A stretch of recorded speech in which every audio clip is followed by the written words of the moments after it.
विविधतेने आणि वैविध्यतेने नटलेलं साहित्य आहे आणि हे विविधतेने वैविध्यतेने नटलेलं साहित्य तुमच्या आमच्या समोर प्रकट करण्याचं काम चक्रधर स्वामींनी केलेलं तुम्हा आम्हाला पाहायला मिळतं.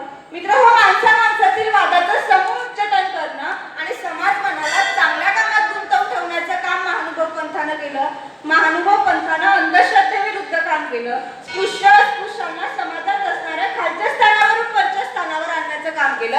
आणि एवढंच नाही तर आजही आपण बघतो की महानुभव पंथामध्ये कोण कोणत्या जातीचा आहे किंवा कोणत्या धर्माचा आहे म्हणून ओळखला जात नाही, तर तो फक्त महानुभव म्हणून ओळखला जातो. मला वाटतंय की हे फक्त आजच्या पंथाचंच नव्हे तर आजच्या समाजात सगळ्या समाजाचं सगळ्यात मोठं यश आहे. आणि आजही हा समाज ज्या डौलानं उभा आहे तो डौलानं उभा असण्याचं एकमेव कारण म्हणजे महानुभव साहित्य आहे.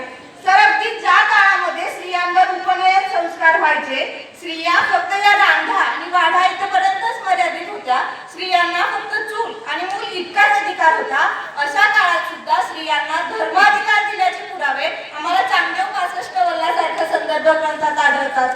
एवढंच नाही तर उमाईसा मासिक पाळीत असताना म्हणजे त्या काळात मासिक पाळीत महिलांना सेवा करणं निषिद्ध मानलं जायचं. अगदी त्या काळात सुद्धा उमाईसांच्या शुद्ध अंतःकरणाचं मूल्य ओळखून चक्रधर स्वामींनी सामाजिक रूढीला छेद देत उमाईसांना मासिक पाळीतही सेवा करण्याचा अधिकार दिला.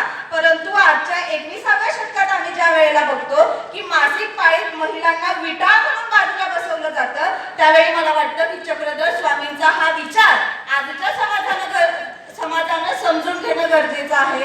एवढंच नाही तर लीळा चरित्रातील लीलावती, कनकावती आणि कुशावती यांच्या लीळांमधून चक्रधर स्वामींनी त्यांना शिक्षण सगळेच अधिकार दिल्याचे पाहायला मिळतात आणि स्त्रीला श्री म्हणून सन्मानाचं स्थान समाजात दिलं गेलेलं पाहायला मिळतं. परंतु आजही आपण बघतो की बऱ्याच भागांमध्ये स्त्रियांना शिक्षणापासून वंचित ठेवलं जातं आणि मुलगी म्हणून तिच्या आईच्या गर्भातच हत्या केली जाते. मग मला वाटतं मुलगी ही फक्त आज समाजातच नाही तर ती आईच्या गर्भात सुद्धा सुरक्षित पाहायला मिळत नाही.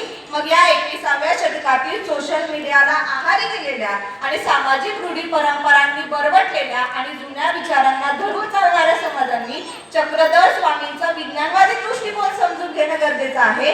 कारण महानुभव पंथ हा फक्त कालचा इतिहास नाही तर तो आजच्या वर्तमानाचा आणि उद्याच्या भविष्याचा ठेवा आहे.